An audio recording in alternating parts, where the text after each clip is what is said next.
Bien, ya estamos de regreso y les comentaba al comienzo de nuestro programa de hoy que en materia de salud están pasando muchas cosas, como por ejemplo los eventos que sufre el personal médico en diversos recintos, particularmente los CESFAM, en todo el país, en una situación de gran violencia y de verdad muy preocupante, pero por otro lado también tenemos lo que va a ser las nuevas alzas que se han anunciado y que van a tener impacto directo en los planes de salud de las ISAPRES. Y por otro lado, lo que hemos conocido hasta ahora, un nuevo reportaje de CIPER Chile que muestra que durante la administración del presidente Sebastián Piñera hubo traspasos de dinero, compromisos de pago por más de 3.500 millones de pesos desde el Ministerio de Salud a la Universidad San Sebastián. Bueno, todo esto en el contexto de la pandemia. Paso a presentar entonces a nuestro siguiente entrevistado, Juan Luis Castro, senador del Partido Socialista por la región de O'Higgins y además integrante de la Comisión de Salud. Senador, ¿cómo le va? Muy buenos días. Díaz Mirna, gusto saludarle. Senador, yo sé que usted es jurado, quiero solamente permitirme un pequeño cambio en la agenda de lo que vamos a conversar con usted, que a usted como senador le toca ser jurado hoy día de dos importantes acusaciones constitucionales. La mañana la acusación contra el juez Muñoz, en la tarde la acusación contra la ministra, ex ministra ya Ángela Vivanco. Y el Congreso ha sido escenario como nunca se había visto, ¿no? En una sola semana se votan tres acusaciones de tres supremos. Solo preguntarle respecto de qué impacto tiene esto para usted. Porque esto no es lo habitual. Estamos frente a un escenario de crisis dentro del Poder Judicial que tiene muchas explicaciones, pero tal vez la más cercana son los audios de Hermosilla, ¿verdad? Y todos los ramales que se han derivado después de eso. Y que por lo tanto provocaron un sismo en el Poder Judicial. Y de ahí han venido estas acusaciones que yo espero que se resuelvan, dos de ellas que están citadas para hoy de manera muy en convicción. Cada cual va a votar en conciencia, obviamente, como corresponde, pero no cabe duda que hay una crisis de las más profundas que ha tenido el Poder Judicial en los últimos años y que está afectando a instituciones prestigiadas, pero que ya no resistían en cuanto a tener elementos, hechos que colocaron en juego su credibilidad y su confianza pública. Y eso creo que amerita, por ejemplo, que el gobierno, como lo anunció, mande una iniciativa que cambie completamente el sistema de nombramiento de jueces, después deberá ser de notario, ¿ven? Como corresponde. O sea, de que un poder del Estado, cualquiera que este sea, tiene que dejar atrás prácticas que ya están obsoletas, donde hay a veces rasgos de amiguismo o rasgos de confianza entregada que no tienen nada que ver con el mérito profesional de los aspirantes. Claro, de todas maneras, senador, lo que ustedes votan, ¿no es cierto?, es una acusación constitucional por notable abandono de deberes, ¿no es así? ¿Y qué ocurre? Uno de los temas que ha naturalmente puesto al Congreso en la mira, ¿no?, de su accionar, tiene que ver sobre todo con lo que pasó en la Cámara de Diputadas y Diputados cuando se hace esta votación en paquete de dos ministros cuyas acusaciones no tienen nada que ver una con la otra. Y es claramente, o sea, ya esto ya está de más decir que claramente era una estrategia política para amarrar el destino de uno, es decir, del juez Muñoz respecto de la ministra Vivanco, independientemente de si las dos acusaciones tienen mérito o no. Pero el solo hecho que se haya votado en paquete, lo que decía el defensor del ministro Muñoz, el abogado Jorge Correa Sutil, era una aberración constitucional. ¿Cuánto desprestigia, diría usted, al Congreso este tipo de prácticas?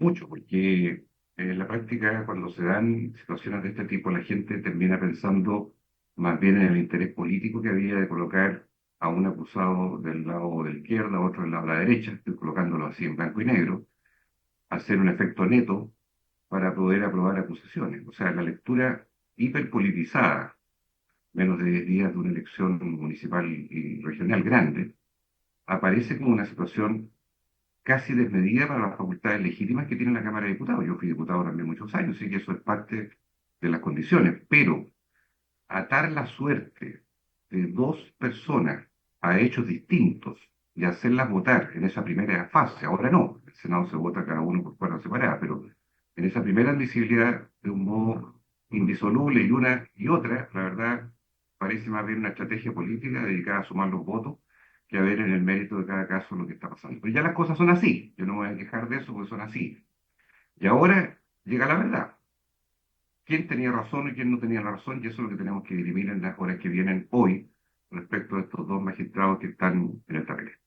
Sí, permítame, y quiero cerrar el capítulo Congreso. Conversábamos recién con Axel Cayís, ¿no? El analista político, respecto a lo que ha pasado en estos 5 años después del estallido social. Y una de las cosas que uno puede observar a ciencia cierta, senador, usted que es parte del Congreso durante varios años, es el deterioro de las instituciones, pero sobre todo de la institución llamada Congreso Nacional. ¿Por qué se ha deteriorado tanto? Eh, yo creo que se ha tomado como un palacio de resonancia, especialmente en la Cámara, con esa fragmentación de 26 partidos políticos, con plenas libertades para que se cambien de partido, o sea, un sistema político que hay que reformar. Dos, porque es la tribuna comunicacional que tienen los parlamentarios, que en general los parlamentarios tenemos pocas atribuciones, entonces más bien es el ruido que se hace que lo que se puede eficazmente hacer. Y por otro lado, porque ha faltado tal vez más habilidad política también del gobierno de buscar mejores condiciones de entendimiento y de alianza con los múltiples grupos que están hoy día coexistiendo en el Parlamento. Y el Parlamento le cuesta poco cometer errores de pronto. Y se notan y son visibles. Hay otros poderes del Estado que a lo mejor se notan menos. Hay gente, por ejemplo, en los municipios o en los gobiernos regionales donde hay muchos problemas graves de probidad, pueden ser menos visibles o están más lejanos. El Congreso Nacional es uno solo y ahí conviven diputados y senadores y está a la vista y paciencia de la gente con mucha fuerza. No eximo nada de esto, pero creo que es doloroso de alguna manera que no recojamos rápidamente cambios profundos del sistema político que levanten el prestigio, la calidad sobre todo de cómo hacer las cosas, porque esta es una institución que debe ser seria, no puede estar en la farándula. Un parlamentario no puede estar por las cosas que hace en su vida privada, o no, por los amores que tenga, o no, por los problemas de corrupción o no, sino que debe estar visible en relación a lo que piensa y cómo vota, las leyes. Para eso estamos en el Congreso. Entonces, creo que todo eso se ha ido dibujando y esta es una tarea enorme, lenta, pero que hay que hacer de recuperación del sistema político a partir de un Congreso de otras reglas del juego. Esas reglas del juego pasan por un cambio del sistema político. ¿Quedan cuánto? ¿Un año y medio de gobierno? ¿Va a haber cambio del sistema político? Nosotros los socialistas creemos que sí, urgente. Dos cosas ahí, o sea, pensamos que tiene que haber un umbral mínimo para que un partido exista. Eso debería ser en torno al 5% o un número pequeño de diputados, senadores elegidos. Y dos, debería haber un mecanismo antitránsfuga, que significa que el que se cambia de partido pierde el escaño, porque hoy día se van llevando el escaño personas que partieron en la letra A y van en la Z y van haciendo un tour por los partidos políticos, manteniendo su propio escaño, habiendo sido elegidos con una cierta identidad política. Eso ha sido ya casi un acto de frivolidad. Esas dos cosas yo menos veo como el umbral mínimo suficiente para poder introducir de manera rápida en el Congreso y tengamos más estabilidad. No digo binominal ni nada del pasado, estoy hablando de partidos que sean de verdad, que tengan presencia, que existan y que la gente tenga respeto por quienes fueron elegidos por un lado y no se vayan cambiando de caballo en el camino. Bien, senador Juan Luis Castro, pasemos al tema de lo que ha pasado en estos días. Nosotros entrevistamos ayer a la presidenta de la Confusam, Gabriela Flores, dijo que la situación es, a ver, mire, es tan fuerte todo lo que ella declaró en esta entrevista y en otras también, donde ella ha señalado que la violencia campea, que los funcionarios se tienen que, en algunas partes del país, tienen que ponerse chaleco antibalas, cascos antibalas, atendiendo pacientes, ambulancias que son secuestradas, funcionarias que han sido víctimas de intentos de violación cuando tienen que atender situaciones en territorios. ¿Cómo se para esto? Mire, esto ha recrudecido, Mirna, fíjese que llevamos hasta esta fecha del año más de 7.000 atentados o agresiones a los funcionarios de la salud, que el 80% son mujeres, ¿eh? Eso vale la pena destacar. Y vamos a llegar a 10.000 a fin de año. Esto partió o se recrudeció hace casi año y medio atrás. Yo participé en la primera mesa que convocó el gobierno, el Ministerio del Interior, y yo le diría así en simple, como lo ha dicho mi colega senadora Bodanovich, muchas mesas y pocos resultados. porque en la práctica siguen ocurriendo estos mismos hechos que relata la presidenta de la Confusam, con la cual hablé ayer, y efectivamente hoy día los territorios están ocupados por bandas criminales que no tienen ni trepidan, así como en México, en Colombia, de tomar el Estado, tomarlo en sus manos, amedrentar a la gente y ellos hacer la administración de esos territorios. Eso está pasando en Chile, ya no es película ni ficción. Dos, han aparecido soluciones desesperadas. Esto de los vigilantes privados, un festival de distribución de cascos y cosas medio exóticas, como si estuviéramos no sé, en Vietnam, en la Franja de Gaza. Y no es así, pero sí hay un tema de inseguridad que debe hacerse cargo el Ministerio del Interior.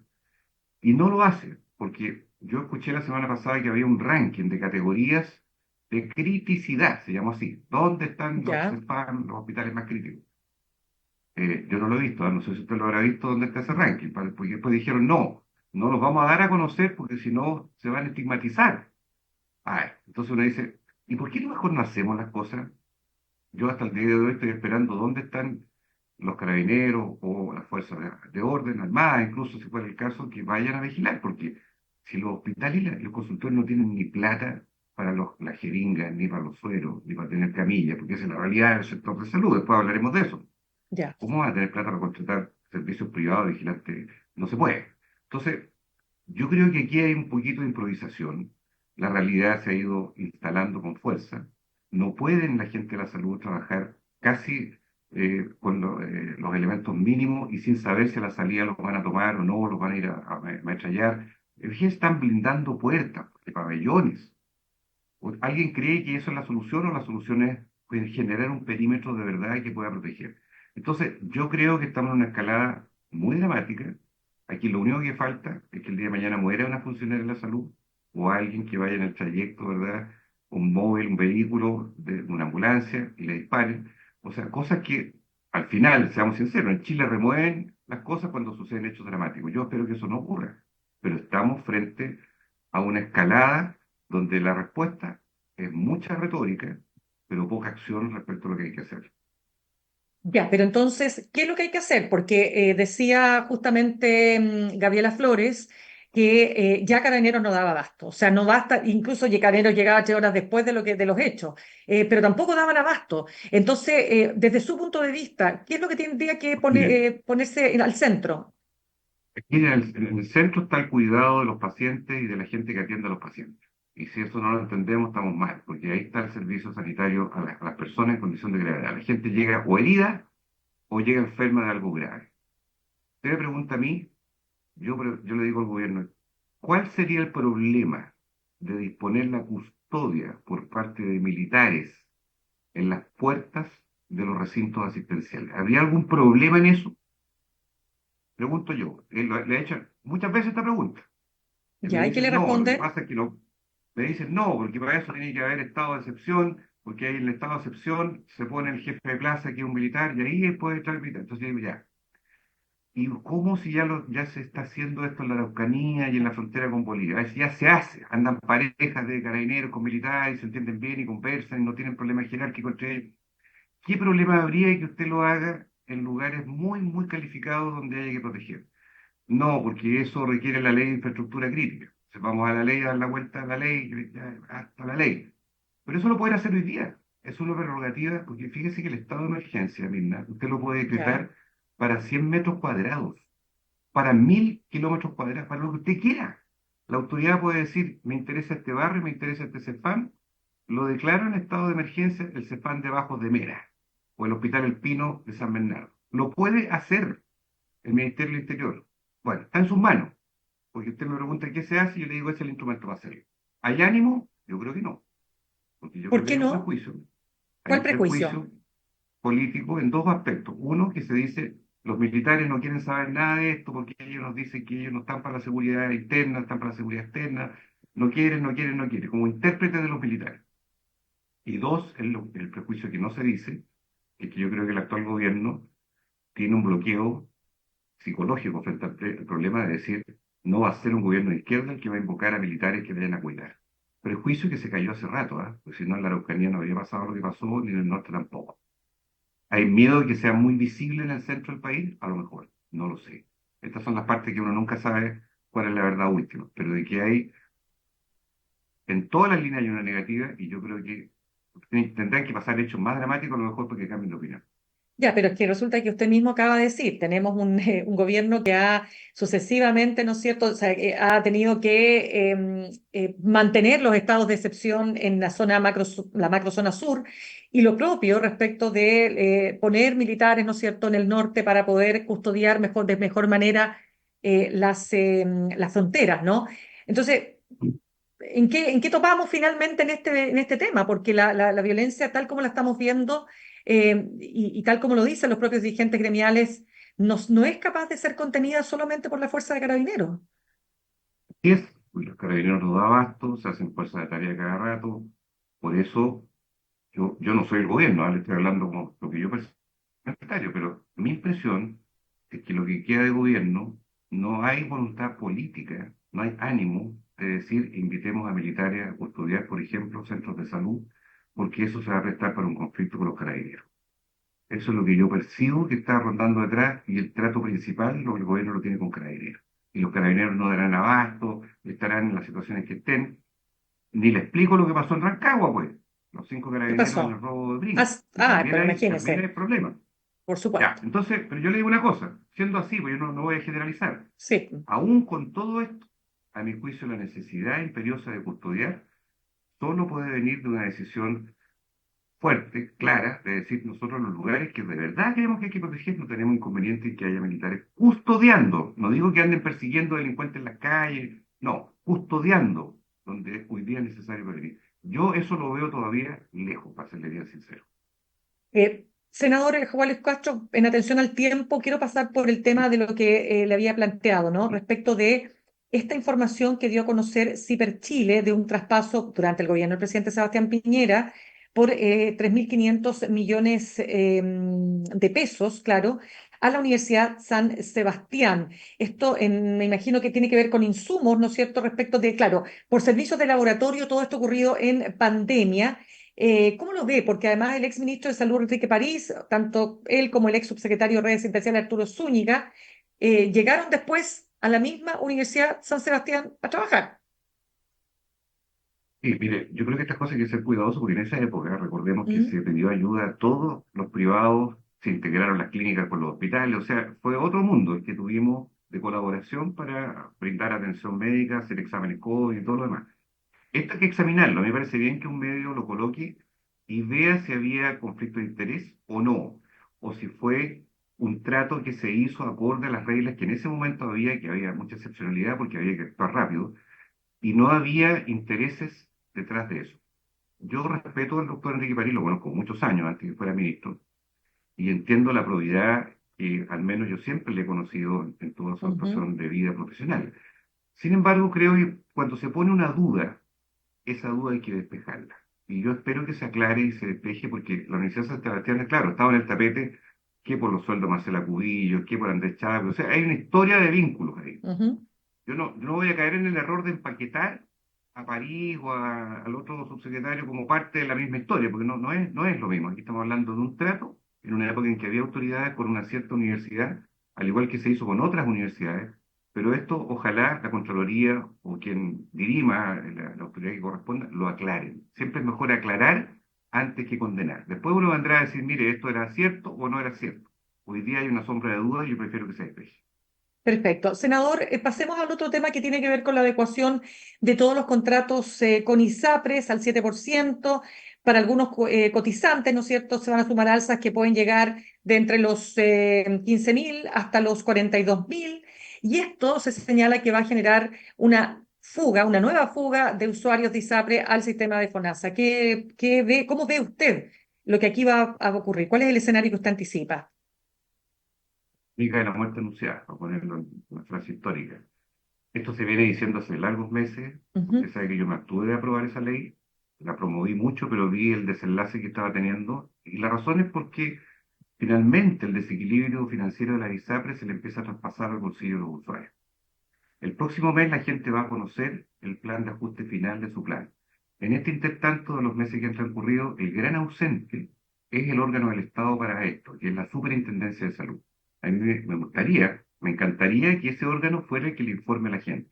Los afiliados de ISAPRE les ha llegado cartas, unas buenas, otras muy malas, con ajustes parciales, y le va a llegar la verdad final después del 21 de este mes. Yo pienso que hoy día las soluciones que están apareciendo pueden darle más flujo de caja a las ISAPRES, pero van a perjudicar a personas más jóvenes y más sanas dentro de las propias ISAPRES que van a migrar, incluso podrían judicializar por abuso de precios, y se van a ir quedando las ISAPRES con gente de más edad y gente con más enfermedades crónicas, que hace encarecer nuevamente los precios. En otras palabras, la ley corta postergó una crisis, no la resolvió. Y así lo dijimos en su momento, no estoy siendo profeta ahora de las cosas. Así lo planteamos, porque fue un arreglo financiero para las ISAPRES más que un cambio en la estructura de este sistema, que obviamente requiere soluciones de fondo. Ya se planteó el proyecto de ley en la Cámara de Diputados, vamos a ver si camina. Yo lo dudo, porque es difícil ver reforma en el último año de un gobierno. Está preocupado de otros temas, importantes también, pero lo veo difícil. Pero hoy, imagínese usted si FONASA está como está con las listas de espera en los hospitales. Que haya más pulsión de gente que vaya a FONASA. Uno puede decir, claro, el FONASA es más barato, ya, ¿y la atención cómo anda? ¿Cómo lo hacemos con los que no pueden comprar bonos, con los que no tienen programa en la clínica? Con las sucursales de FONASA cerradas, misma, ¿eh? Usted sabe que ya como 5 o 6 días de paro, además porque no nos han puesto en una ley que tiene todo el sector público. O sea, estamos, yo diría, en una situación inestable en el sector salud, agudizada e inestable.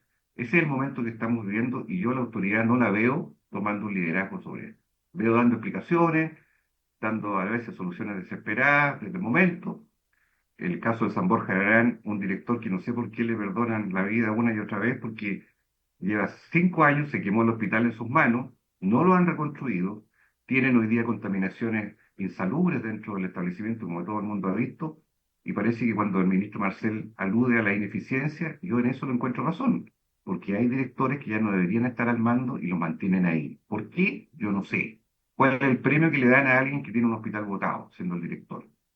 Yo creo que aquí falta una mano firme que intervenga también aquellos bolsones de ineficiencia grave que hay en hospitales. El otro día, para cerrar esto, la Ujú. directora de presupuesto planteó los 29 servicios de salud del país y dijo, estos son los más eficientes, estos son los menos eficientes, una cosa dramática. Y yo le levanté la mano y dije, oiga, ¿por qué no le pone nombre y apellido a las regiones, los directores, los lugares que usted está hablando? Porque me encantaría que hiciéramos el juicio, porque usted dice que hay ineficiencia y yo estoy de acuerdo. No, no, es que no se puede, que no se puede, que no se puede, y no se hizo. Entonces, aquí es re fácil lanzar la crítica y después nadie se hace cargo. Que alguien se haga cargo, que tomen la guitarra, pues la autoridad de Hacienda y las de salud, y donde hay malos directores, fuera. Nadie los va a defender. Pero tampoco con la manito de guagua para decir yo las restringo las platas a todos los hospitales del país. O sea, pagan justo por pecadores. Ya, y usted hablaba ahí un punto, dos cosas. Una, que falta ese liderazgo, o sea, entiendo que desde su punto de vista, entonces, la ministra de Salud no está ejerciendo ese liderazgo. Yo creo que está defendiendo lo que puede defender, pero un liderazgo intervencional, me refiero, que va resolviendo en la marcha las cosas, no se ve. En casos como el San Borja, casos como el Van Buren y otros, donde se habla mucho de la eficiencia. Usted habrá entrevistado a tanta gente de la salud que le dice, no, la productividad, y tiene razón en muchas cosas. No digo que está habla raza, pero ¿por qué la autoridad no interviene donde dice que hay improductividad, donde hay desidia, donde hay despilfarro? A ver, ¿cuál sería el problema? O sea, ni lo ¿Y, uno ni lo otro. y Entonces usted qué cree? mantenemos ¿Por este qué no statu quo. interviene? ¿Y por qué no interviene entonces? No, no lo sé exactamente, lo he preguntado muchas veces, me dicen que serían muchos los casos que habría que remover, que no hay reemplazo para todos esos casos, que, a ver, siempre en el Estado hay quien pueda subrogar, quien pueda, en fin, o sea, eso lo vemos en la vida, alguien que pueda hacerse cargo provisoriamente. No tenemos un desierto de gente que no pueda asumir un rol para sacar a alguien que no lo hizo bien. Así que no se trata de andar persiguiendo gente, pero se le pide al que es gerente de una empresa del Estado, como un hospital que atiende a miles de personas, que tiene miles de millones de pesos de presupuesto, no se lo podemos entregar en bandeja para que haga lo que quiera, sobre todo cuando hay desastres como el San Boja.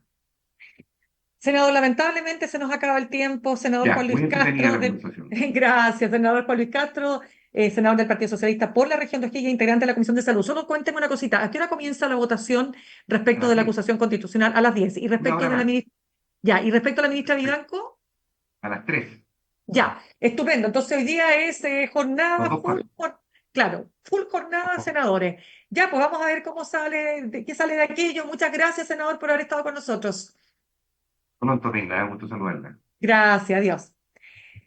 Saludamos a nuestros auspiciadores. Ahorrar cotidianamente se puede y de forma organizada, rápida y online con Ahorrando, la nueva funcionalidad de tu app Copeuch, en donde puedes programar ahorros de manera fácil y entretenida, eligiendo tus propias reglas y metas. Haz que el ahorro sea parte de tu vida con Ahorrando de Copeuch. Más información en copeuch.cl. Me despido, los dejo con... No los dejo con Fran Castillo, ¿ven? Siempre se me olvida.